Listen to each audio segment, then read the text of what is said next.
Welcome to your weekly astrological weather. This is your place to get practical guidance for not only surviving, but thriving with the cosmic tides.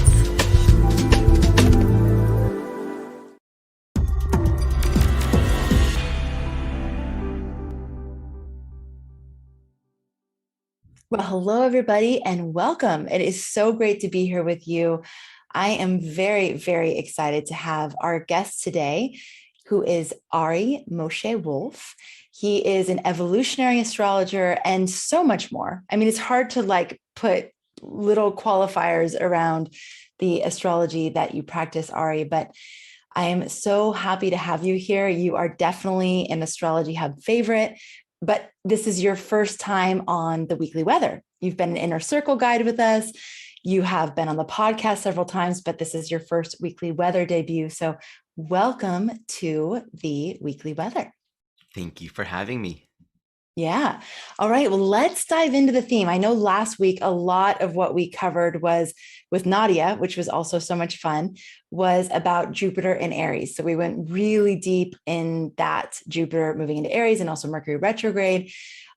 So what would you say is the major theme for this week, and what should we be paying attention to? Integrating the eclipse. Okay, all right. The potency of that, and I think the main theme is really what's happening with Mars. Okay, so what's happening with Mars? Tell us a little bit more about that before we go into each of the specific transits. What do you mean by that? Yeah. So just at the heels of following this eclipse, we have Mars moving into a conjunction with Neptune, and then for the rest of this week, staying pretty close to Neptune, just a couple of degrees or so. This is significant for a couple of reasons. One, this Mars-Neptune very, very tightly trines this eclipse, trines and sextiles. It's sextile to Pluto, which is the ruler of the South Node right now. And also Mars is a ruler of Aries, and Jupiter just moved into Aries. So it really speaks to, there's a very particularly strong emphasis on what's going on with that Mars. Anything that involves Neptune is always going to speak to where right now we are in relationship to the truth. And where we are in relationship to the truth will always bring up where we're trying to make something that's unreal to be real. So there was often a lot of confusion, a lot of suffering with strong Neptunian trends. And this is a very strong Neptunian week. And this eclipse, also a very strong Neptunian, because of how tightly it's aspecting Neptune. And this maybe isn't given adequate attention because there's a lot of Uranian energy going on right now, which is very true. But when Neptune is so emphasized, there's a focus here on one essential thing, which is the truth is true. And it's not conflicted, it's not complicated, it's not ambiguous. However, all of the judgments and the constructs and the conditions that we're holding, that we're affirming and asserting have to be so, make the truth feel like this very complicated thing.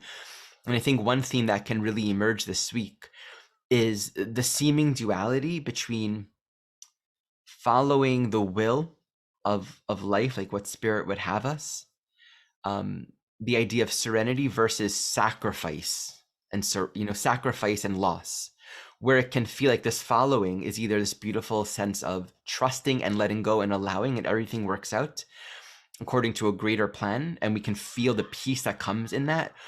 Or we can associate the idea of following and listening to some idea of, I have to let go, I have to sacrifice, I have to lose something. So I'll drop more into these particular qualities as we speak to this movement with Mars and Neptune, and all the importance that I see with that as we go along. Yeah, I'd love to hear some examples of how that might be showing up for people. I think that would really make it come to life. But what I'm hearing from you is that there's a little bit of a reality check that might be required, or for us to consider where we really want something to be true, like where we will it, we wish it, we want it, Exactly. but it's actually not. And so when I say reality check, it's like just that acceptance of like, oh, okay, here is where we actually are. And can I surrender to the truth of where this actually is versus wishing it was something different? Yes, absolutely. So let's delve into this now. Let me just state maybe the days of these transits so that it feels a little Yes. grounded, and then we can drop into the energy. So as soon as um over here on the West Coast, looks like, Tuesday night the 17th, for many people of Wednesday the 18th, is when Mars and Neptune join. And again, like for the rest of this week, they're going to be within 2.5 degrees. And what's interesting too is once Mars passes Neptune, by the end of this week, Mars will be approaching the midpoint between Neptune and Jupiter. So it's very useful to think of what's happening with Mars in context to where it's going as well. Okay. I was listening to this talk by this guy who used to be a comedian. His name is not in my mind right now, but he sort of got turned on to spirituality, and he said this really beautiful thing. For as much of his life, he was willing to become famous or make more money or do the next thing or the next big gig. And he came to this realization that we all have in different ways, which is there's really no end to it. We can create these goals and these ambitions for what we want to accomplish and the great things we want to do or the money we want to earn, but we actually realize it doesn't do anything for us. There's then the next obstacle or the next big goal. And the teaching that we're all waiting to realize is that the only thing that really will bring us fulfillment is our living in the present moment and our internal sense of enoughness, our internal sense of I'm good who I am, where I am, with what I have, with whom I'm with what I'm, which then itself speaks to an underlying trust. And what this man was speaking to, Kyle Cease, I'm not sure if I'm saying the last name right. That's his name. He was speaking to, instead of asserting our will and our ambitions, we're all finding more peace. We ultimately learn to find much more peace in asking now and asking life and asking reality, what do you want me to do? What would you have me do? And this is where it gets very confusing, because to truly begin to think of ourselves and our life and our life direction from the point of view of we are being guided according to a will greater than our own making, that knows more than us, that holds it all together in this ineffably beautiful way, to truly conceive of that often leads us to think we have to lose something or let go of something or suffer. Like there's a subtle introduction of sacrifice and loss and I can't get what I want. Right. And that's not the correct attitude. So with Mars Neptune, and this is particularly strong, like right now, as they're about to come into a conjunction, we can really feel it's almost like the tension or the pressure of there being a sense of something wants to give, something wants to open up. I need to make new choices, and yet I'm bound by this sense of limitation, obstacles. If you think of Neptune as all that is, and Mars as like the free will and the agency needed to make choices, there can be a feeling that is like on a deep existential level, reality isn't allowing me to be me. Like reality isn't allowing me to have the freedom to do it. I'm just stuck. And so we need to bring forgiveness into this. And when we bring forgiveness into this, we're willing to acknowledge that we just don't know enough. We're willing to acknowledge as much as we've learned, as strong of a vision we think we have, as hard as we've tried to make things work the certain way that we think we've done, or as much as we've sacrificed to be where we are, we don't understand. We don't grasp the full scope of things. So the forgiveness is forgiving our ideas, our beliefs, our convictions that would otherwise keep us in a defensive stance that believes either one, I need to will myself through all experiences. I want it to go this way, This is my dream for happiness and success and peace. Beautiful. Has to happen this way. No. Like, to forgive ourselves and realize our relationship to the present moment is all we need to practice. And I'm constantly learning. Like this morning, I woke up just thinking about several things I did and said yesterday that didn't feel good. And I didn't realize they didn't feel good until I woke up. And they were just like, in the spaciousness of waking up, realizing, I didn't like that. And the realization was, I was rushing into action. Mm. I didn't really take the time to come back to quiet and quiet and listening and a remembering and a returning, which is not a concept. It's like the actual doing of it is a direct experience where we actually come back, not just telling ourselves to come back. You led a little meditation before we started to bring us into the moment. And the thought I had is like, that's how you do it, right? Not just like closing your eyes and telling yourself, okay, God, I surrender to your will. Like, really remembering that this is an actual thing. It's actually a way to live. It's an actual way to be, where we can meet as a practice the challenges or the decisions, the questions in our life, which is Neptune, Mars. Like, where am I going? Feeling stuck, or like there's no direction, there's no clarity, or like we don't have enough strength. Like, meeting those very places, we have the opportunity, in fact, the right to meet that as the very opportunity, the very moment to not stray from the divine, not stray from now, not stray from the source of all things, but to actually bring that to the source.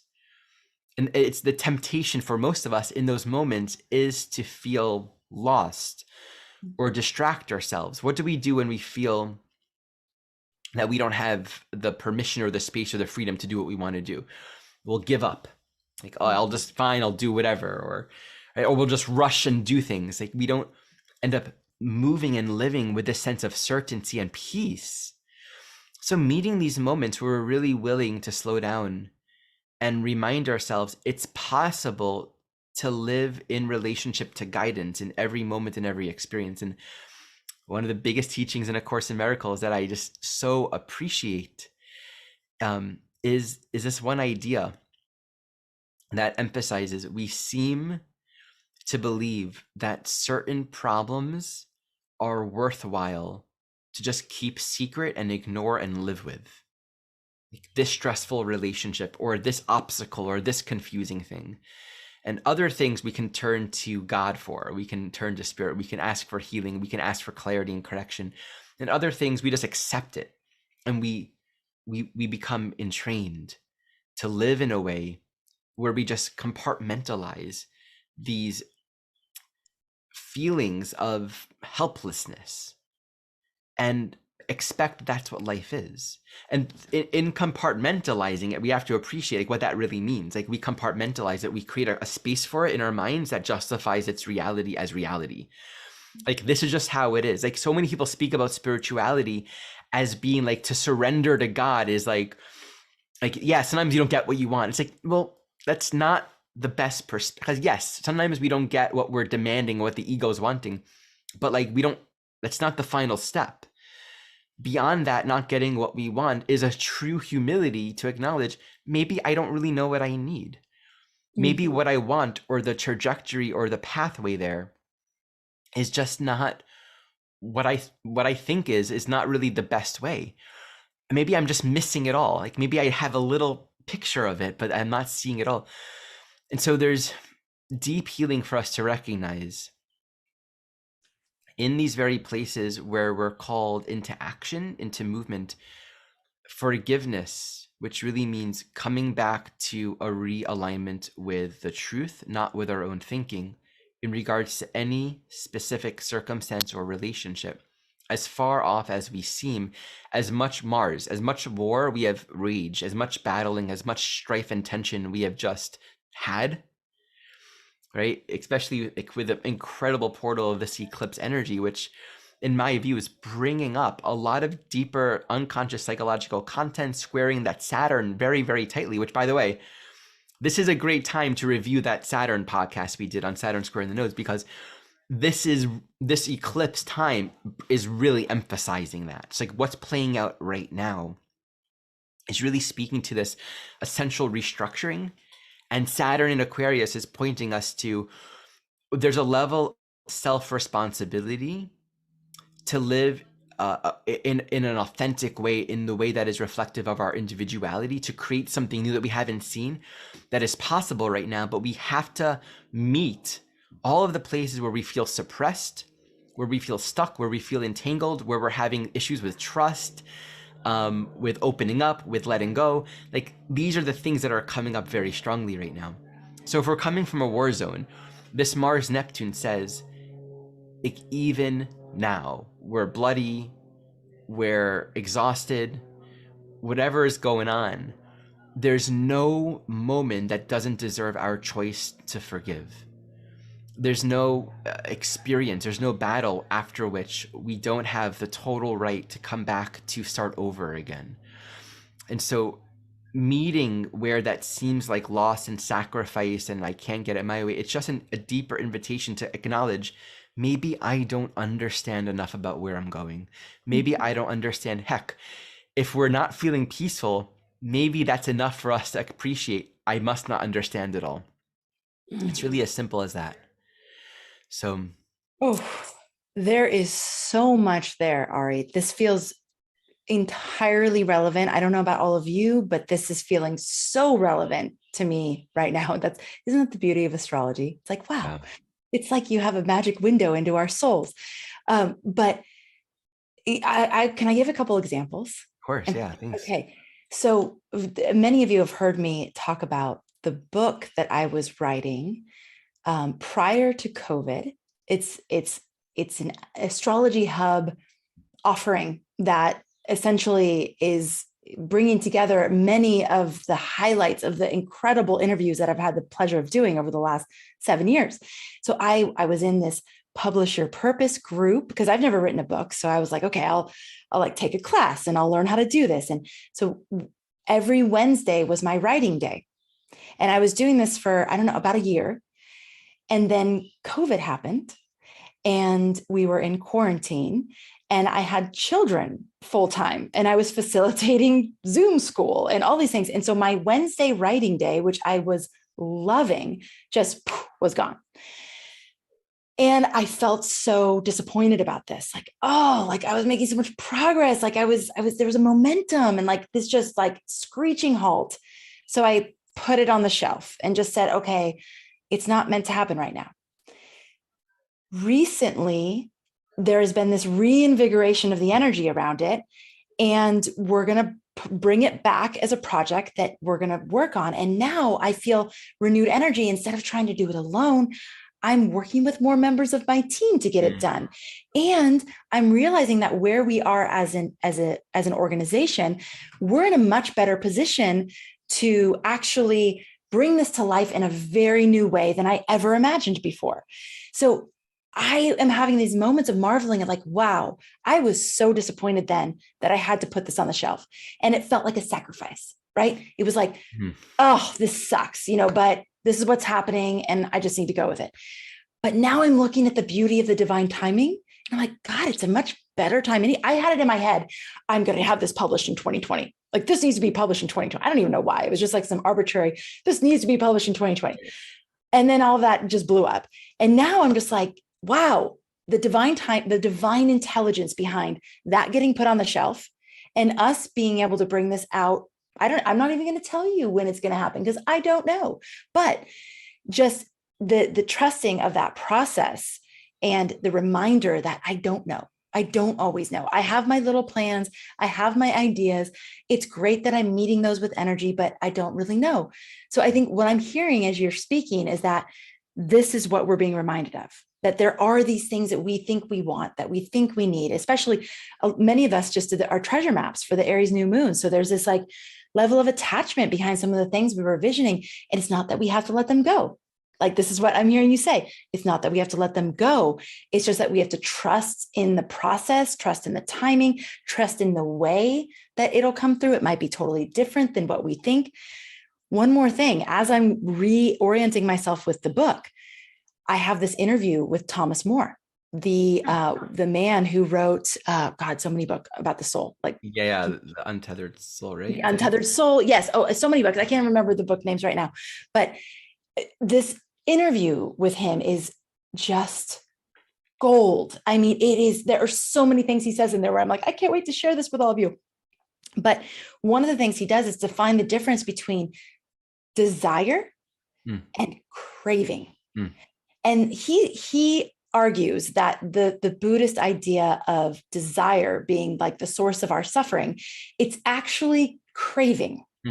And that desire is something very divinely orchestrated, and that the true desires of your soul are not the things that are going to bring you suffering, but that craving, those like, you know, momentary things that we just, I need to have this. And like you said, it's insatiable. You know, there's never enough. We're never going to like reach the end of that craving. But desire is, you know, desidere, of the stars. Like, that is actually something within us. But then what I heard you say again is that there's this trusting of the process. The last thing I'll say in this piece, looking at the treasure map, my partner, my love, you know, I went through the whole treasure map process, and then he reminded me, he said, you know, the thing to remember is that we will be no happier when we get there. Like, there is no, you know, there's no like, oh, when we have this, we'll be happier. Oh, then we'll finally have arrived. It's like, you never get there. And so enjoy and appreciate and be happy for where you're at in the process of creation, because creating is also fun and joyful, right? Like, we love doing it.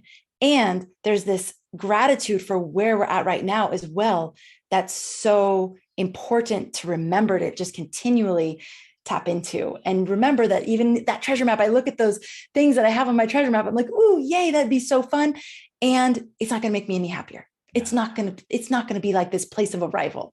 And that's just like a constant reminder I'm doing to myself, you know? Well, that's such a wonderful point. I mean, we get confused, and we think that it's the fulfillment of our desires that will bring us a sense of fulfillment, but it's actually being in alignment with our nature that's the fulfillment. So, you know, there's a beautiful Jeffrey Wolf Green quote, which is, every desire a soul has that is relevant to their ongoing evolutionary needs is bound to manifest. We couldn't authentically desire something that isn't going to manifest, right? And that differentiates then between what you're speaking to as desire versus craving. We can direct our craving towards all kinds of things, and the moment we introduce I need this, that's not truth. There's no truth in that, because any desire that actually takes us away from the moment is stating something that isn't true about ourselves. It says, I'm not whole now. It means my wholeness and happiness can't be fulfilled right now, which is just not true. It's not who we are. So it's a contradiction to reality, and it'll never get us there, and we'll never find fulfillment. And that's like the big cosmic haha around all of this stuff. It's like surrendering to the path itself. It's not about letting go of what we want. It's about realizing that what we want, there's a way to be with it that feels rested. And it's almost like all the beautiful Abraham Hicks teachings. I really appreciate how they often speak to, you let go of it. You don't attach, you don't get too fixed on specifics either. You acknowledge a desire, but then you let life play it out. And it's the enjoyment of the process, the enjoyment of getting there, because the fulfillment is being ourselves. Our fulfillment is our connection with the divine, and a process that's actually carrying us. It's not something that we're doing, and it doesn't qualify our own wholeness.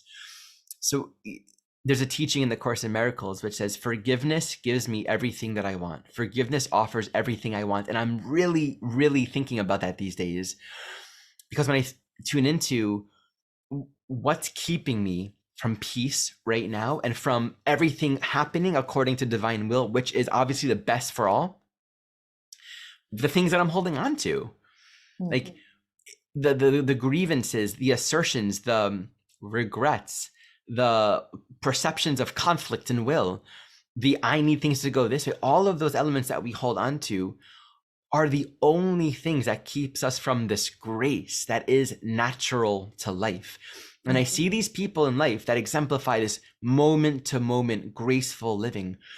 The teaching is we don't have to do something to experience that. We don't have to achieve something in this world on any level. It's not about the right, we get so stuck, especially with Saturn, the big teaching for us. Don't look at the form and be like, oh, I want my life to look like those people, this much money, or this kind of relationship, or this many cars, or this much of a following. Like, do not allow ourselves to get stuck in that, because these are all superficial values. There's a resonance that's offered to us and feeling like, oh, the quality of contentment and joy and fulfillment that I'm perceiving, that's what I want. And the only way to get there is by honestly looking at the very places where we tighten up and not keeping it secret, not holding it back, not compartmentalizing it, putting it there and then saying, yes, but I want to be happy. Like, okay, let's look at where we've accepted these very unhappy thoughts as real and we're unwilling to question it.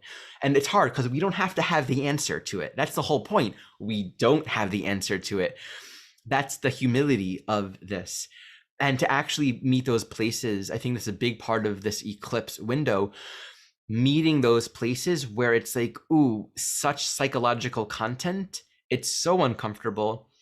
I can see the emotional content that's emerging. I don't have an answer for it other than maybe the ways in which I want to go into control. So great. Can we just let that be?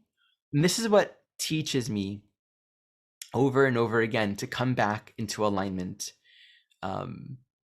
Just like simple things like do good grooming, make sure I'm creating adequate space for meditation and practice, and I'm, working out things that I go in and out of, really grounding on it's like keep on coming back to those simple things, but not just doing them, right? It's like doing them because we have a devotional understanding for why creating space for return is so important. Creating space for return. That's an amazing phrase. And it's basically when you say the grounding that we did before we went live, that is all we're doing is we're returning. You all know that we do a grounding before we go live on the weekly weather. And so it's always a return to why are we even doing this?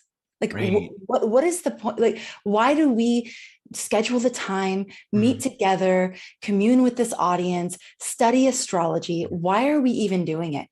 And I think that question in all the different areas of our life, like, why am I even showing up here at this job? Why am I even taking the time to nourish my children a certain way? Why am I, all of those, it just connects you into that deeper soul level desire.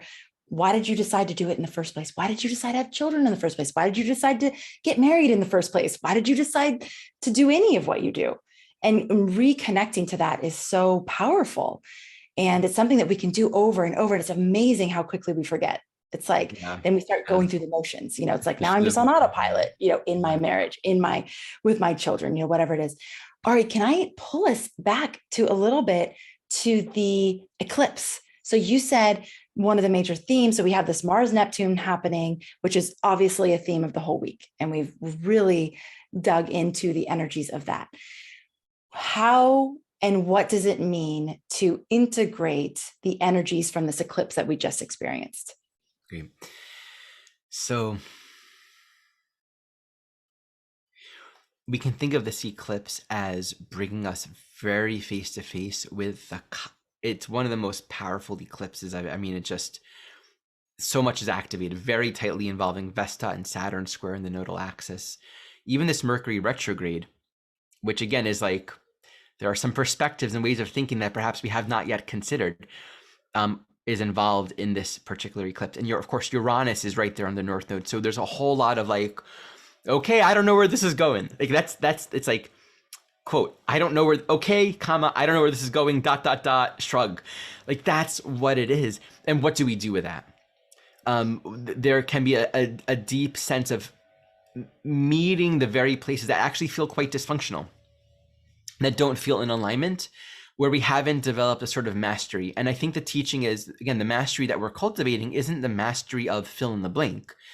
The mastery of all things is really the mastery of one thing, the mastery of living in the moment, the mastery of how to be in relationship to one another, to ourselves, to the moment, and learning how to follow the directive of our own soul. This eclipse teaches us what I strongly believe and keep on learning. What's meant to be will be. We can try our hardest to prevent it. It will be. What's not meant to be will not be. We can try our hardest to make it so. This is like a Ramana Maharshi paraphrasing that I often quote. This is, I find to be very so. And with Uranus and Aquarius so involved in this particular time, it says there is a program set already that pertains to our larger collective evolution, our greater quote unquote destiny, for thinking of it in terms of time unfolding, but it is. And the events and circumstances that seem to be emerging are just a part of the program, things happening and loosening up and opening up, so we can move forward in greater alignment, where we're holding on to our attachments, to our possessiveness, to our fear of loss or gain, our cravings and our aversions. These are things that we absolutely need to face. Maybe in some other paradigm, we can have the successful fill in the blank, live a quote unquote happy life, while also not looking at these greater diseased places within our own mind. Our jadedness, our hurt, our fears, our control, our victimization. These are places that exist inside. We're seeing it in the world. It's inside the collective and the individual. And this is a time where we are strongly encouraged. It's the era that we're in to really face these things as far and as deeply as we want to go.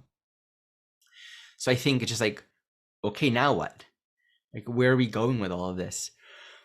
At best, I feel this is a time where we can feel humility and feel that we are actually disciplining ourselves, Saturn. We are a disciple to alignment. We are a disciple to learning a new way of health and clarity by way of meeting all of the dark places and realizing there's no way forward without composting that, without meeting it, working through the content. And again, all deeper psychological scorpionic content that we haven't met means we don't know it's there. We see the effects of it if we follow the breadcrumbs of our emotions, and it's there, and we have to meet it, we have to engage it. And if we can really understand that there's no way out but through, we'll minimize the amount of drama and conflict and stress that's unnecessary along this journey. We just have to continue to see it through. At best, we're honoring and recognizing that we are disciples, and that's like the best situation, because we learn that we can just trust in the learning. We don't have to be accomplished yet. We don't have to be there yet. And we can learn how to build the next brick, the next foundation, right? Really, really, really well. And it might feel like we're letting go of some other goals or aspirations. But the question we have to ask ourselves is like, did we really want those things? Like all these ideas that we've had, like, is that what we really want? Or is there another way? How much of this is our conditioning speaking? That's where I feel we are now.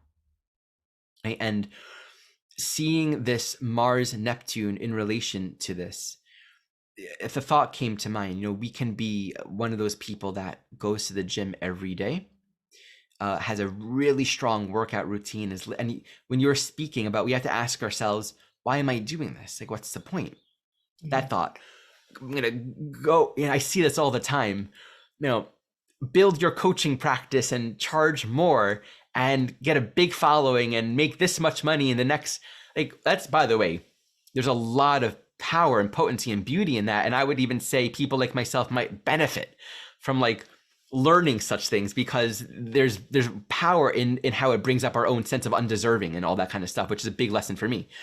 But I could also say, what if we're just in that mind zone of whatever it is, I'm going to lift weight, and then it's like, I'm gonna make. Then it's like we come to the point, and it's like, wait, why am I doing this? Hey, and it's like so. We have to be willing to ask ourselves, am I really happy? Is this really working? And so that Mars Neptune is like dissolving our sense of will and ambition and importance and whatever we thought was real and important, and realigning back to what is. Mars relative to whatever's happening in the chart at any moment in time is sort of, you can think of it as the soldier that's executing orders of greater meaning and purpose. If we're in touch with what's valuable and important, that Mars function will reflect and express by way of the choices that we're making that serves what's useful and important. If we're in relationship to the greater evolutionary content of our lives and we're in resistance or fear, it's always going to reflect in Mars via the choices that we're making, which will thus naturally be a little more reactive. Like, we never want to see Mars in a vacuum where it's like Mars experience and a Pluto experience or a Neptune experience. They're all contextual. Mars, the choices and decisions we're making, how we respond to things, are always going to point us back to the deeper question, which is, what's my purpose? What's my intention? Which points back down to how we are in relationship to the very reasons for being here. So when we actually have strong Mars transits, even though it's Mars, it's an inner planet, it's not super fast, it's not super slow. It points us to the, and so with Neptune, with this eclipse energy, Saturn involved, Pluto really involved right now, the choices we're making right now, and the way that we move through them really does point us back to what we actually think is most important about our lives. And let me just say one more thing about this. Just as much as it can be like, why am I working out? Why am I trying to make more money? The opposite can be true. If Spirit's wanting to use us, this is probably what I'm saying for myself, if Spirit's wanting to use us as an instrument, we'll have to let go of all the ways we've been hiding and avoiding maybe internalized sense of not good enough or not worthy enough, and be willing to enter into areas that maybe be uncomfortable. Because that Neptune Mars can also be a sense of, oh, I don't want to take up space. And then God's like, Mars, Neptune, Pisces, act, like be an agent, use that Mars for Spirit. And relative to Saturn and Aquarius, that can be another dimension as well. With Saturn so active, and by the way, with this eclipse time, Saturn's also about to station retrograde. So there is, for the next month or so, a very strong internalization happening, where we're inverting, we're going within, and we're needing to deeply reflect and introspect, come back to what are we building, what are we creating, and have clear thinking. There's a lot of going within right now, and the energy of the coming months are just going to be so much not what we could have imagined for that reason. So we can be on this path of being trained as a disciple to become stronger and more capable, to hold more space, to hold a greater ground, build a bigger structure than we ever thought possible. We're used to playing in a smaller playground. So it can be the things falling apart and the disarray and the confusion and this things not working out. It might also be because we've been keeping ourselves small and not willing to step into greater alignment according to God's plan for us. Important to say that as well. Ooh. Oh my goodness. Okay, I have a question, a follow-up question on the eclipse. By the way, I have like 5 pages of notes already. It's amazing. Okay, so what you said that the eclipse is asking us to meet dysfunction, like potentially meet where we have dysfunction in our lives. I think I might know the answer to this question, but is the way to do that to meet it with presence? Like how are we supposed to meet dysfunction? Like, what does that mean? I think the Saturn, yes, presence. And what arises for me is the Saturn issue is we tend to fall into a state of mind where we expect and allow the existing conditions of our life to define us and to just be solidified. So we'll have the same structural issues over and over, never enough time or money or space, or the different areas of our life are always going to represent the same struggles, the same boundary issues, manifesting, recurring over and over and over again. It's easy to just fall into a state of, to allow the misalignments to become their own crystallization, and then actually to even paint that as normal. because misalignment and crisis and um, totally non-functional realities are normalized, and society is cool with that, right? Like dysfunction is okay, it's normal, and here's how you cope with it. So Ah, it's very easy to just not do the work because there's a lot of social acceptance around dysfunction, but dysfunction doesn't feel good, and it's actually depressing and it's stressful and it takes our life force away, and we can repress it, but that doesn't feel good either. So there are things to be aware of. So the work here is becoming aware of where things feel. I think there can be an immense amount, not I think, I believe there is an immense amount of stress relative to the state of dysfunction, and where it feels like there's a lot. And the analogy would be um, a young person entering a new school where they are learning some kind of new martial arts or new skill, and they're just like they're just brought in to the environment. They don't know how to do any of this stuff, and they just feel sick. They feel dysfunctional. They're hurting themselves. They're doing the postures, the practices, their alignment, and to feel like forget it. I'm never gonna be good. I'm never gonna be well trained. I'm never gonna become masterful in this art, in this practice. So I'm just going to learn how to create a crystallization around the stress and not try very hard. So this person stays in school for 10 years, goes on, gets a job.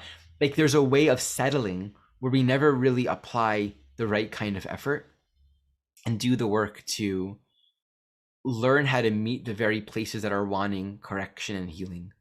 So mm, yeah, bringing presence and slowness and attentiveness to the very places that feel dysfunctional.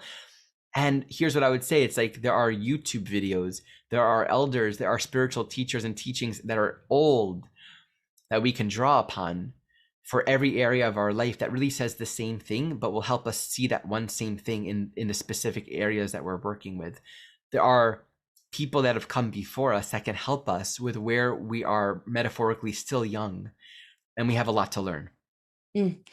As you're speaking, I'm thinking of the normalization of like over scheduling, busy lives Mm. that never stop. There's no space. People, we're not taking care of ourselves, and that's normalized because you're a busy mom or you're a busy business owner or you're a busy whatever. Yeah.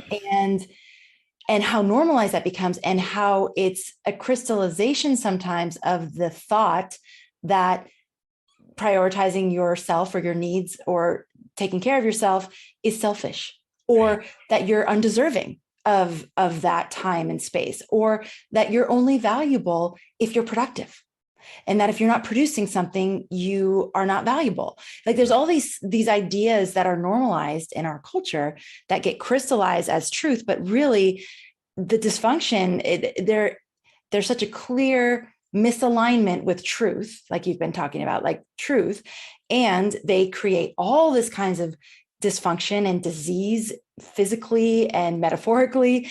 And then we just try to treat it like, oh, I'll have a spa day, or oh, I'll like, Yeah. like, oh, I'll have a stress ball at Yeah. my Yeah. desk. It's like, what? Like, like, can we just acknowledge the fact that like none of this is natural, and we don't have to subscribe to it, but the thought that we do have to subscribe to it is where the misalignment is, or where the dysfunction is. Yeah. So this sounds so rich, Ari. Like there's so much deep, kind of like deep psychological content that we're going to be given the opportunity to look at. And if we ask these questions really deeply and meet it with awareness and presence, like you're saying, that there's a lot of opportunity to course correct, get into alignment, so that we can experience more joy in the process of creating, and in the process of being aligned with our soul's purpose and our desire, our deepest desire, and have the fulfillment come from actually being on the journey of discovery of that, Mhm. versus like, I need to get it, I need to get there, right? I love what you're saying about just the implied shame or guilt around being in alignment. Like to every assumed dysfunction, we just also build a structure in our mind that says, yeah, these pains or these issues or these struggles are like, just like the example of a person doing some kind of training in a school. Yeah, feeling pain or discomfort in my body when I do these things. That's just, and it's almost like this deeply integrated patriarchal conditioning that says to move forward in life means accepting some kind of assumed pain and difficulty, and I just have to bear it and go with it. And that's just how it is. And there's so much healing when we at least recognize it doesn't have to be that way. Like I used to take this yoga class for many years, and I did not have the self-respect to really listen to my own intuition. So I've injured myself, and I would persist Mm, doing these practices, following the guidance of the team. Very, very strong practice. And I really hurt myself over a long period of time doing that work, which taught me that lesson. It's like, don't focus on the accomplishment, on the form, on this idea that this other person's sharing, but really like the deeper Saturn work is, am I practicing in a way that is actually sustainable and it's going to bring growth over time, long term? And like to yeah. actually meet that means I have to face the guilt. I'm not deserving to listen to myself. Mm, So this is a big piece that's up for us right now, where we have these assumed states of challenge, of strife, of root chakra struggles. It does point to like, where do we just have this unchecked assumption that like we don't deserve any better? whew. Yeah, Yeah. Okay. There's so much here. Um, is there anything else astrologically that you think is important for us to pay attention to this week? great. Let's take a look. So as we move through the week, I think some of the,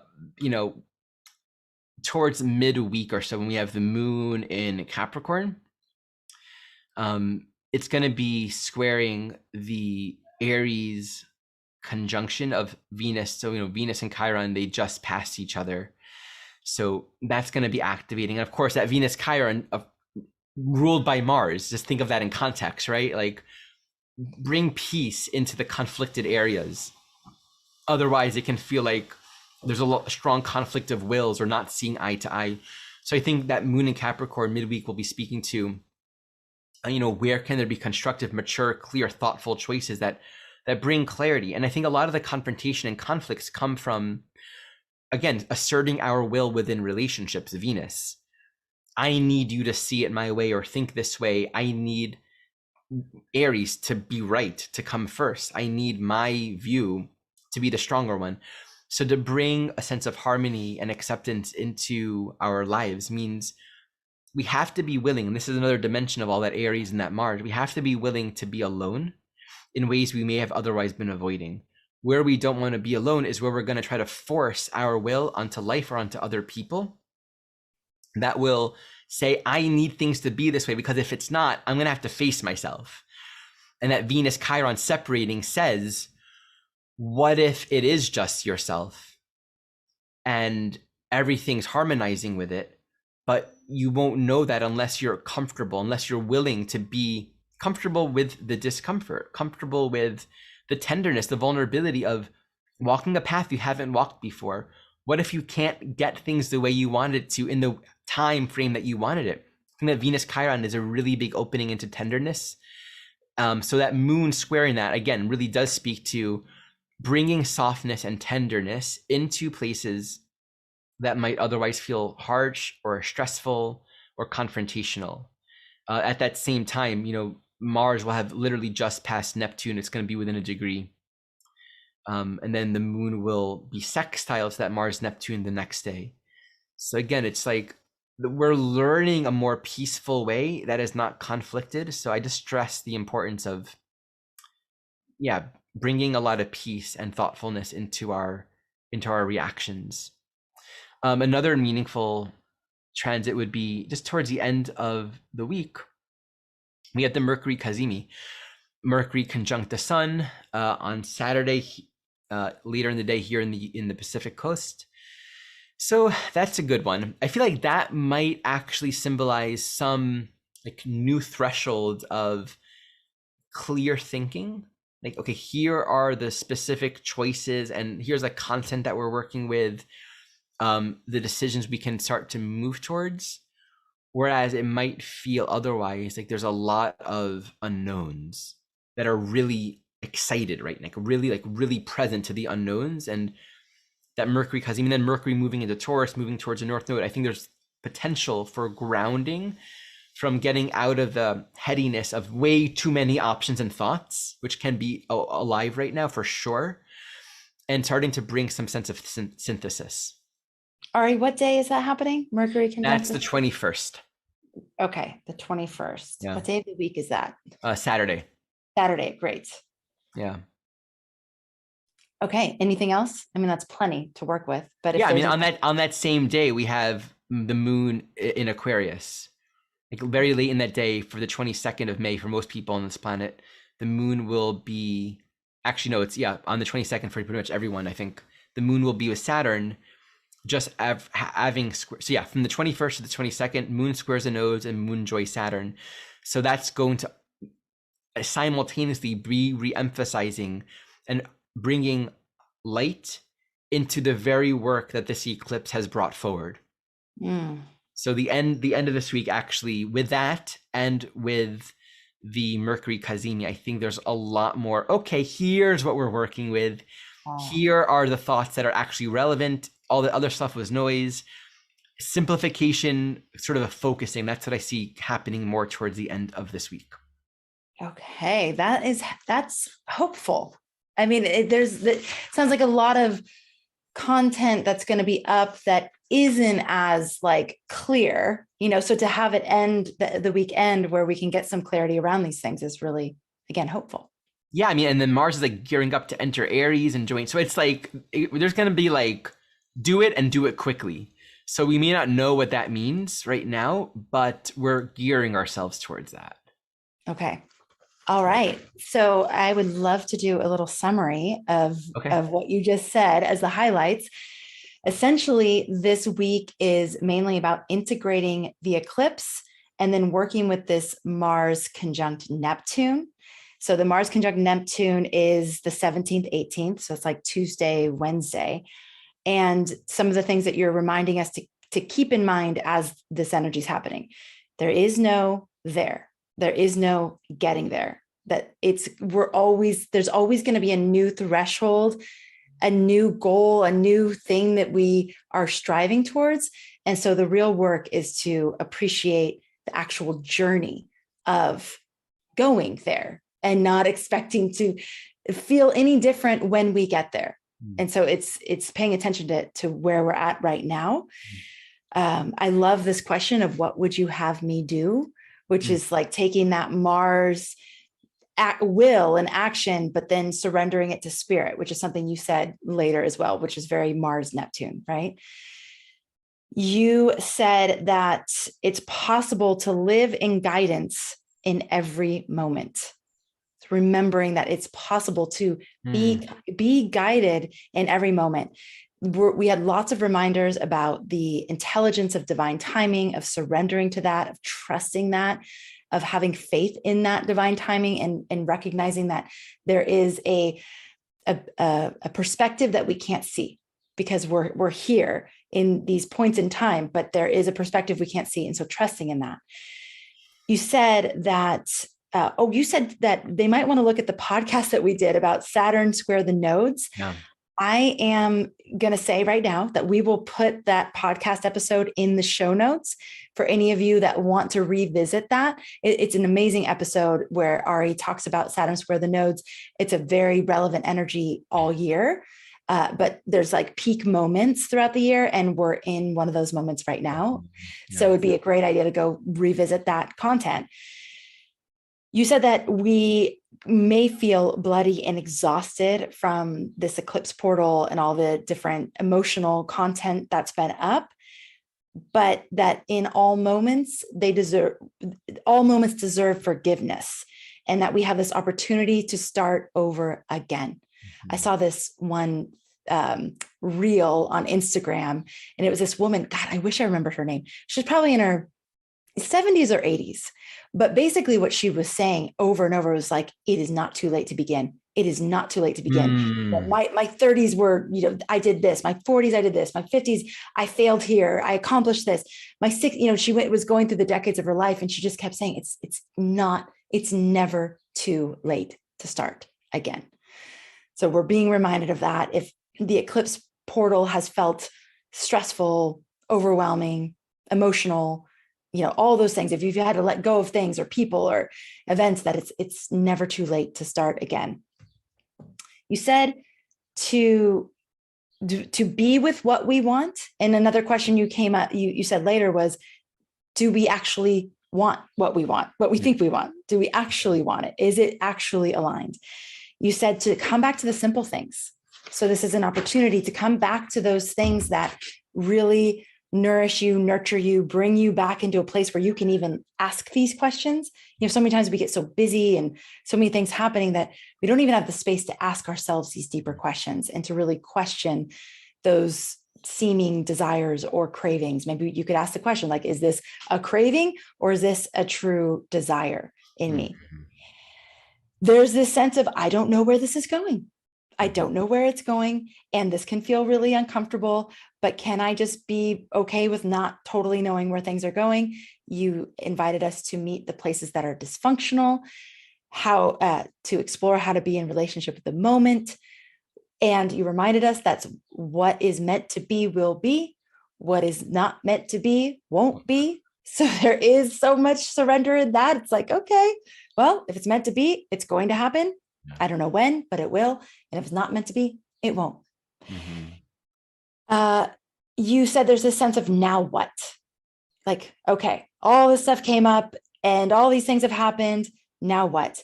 And you said to meet this with humility. You reminded us to be a disciple to alignment.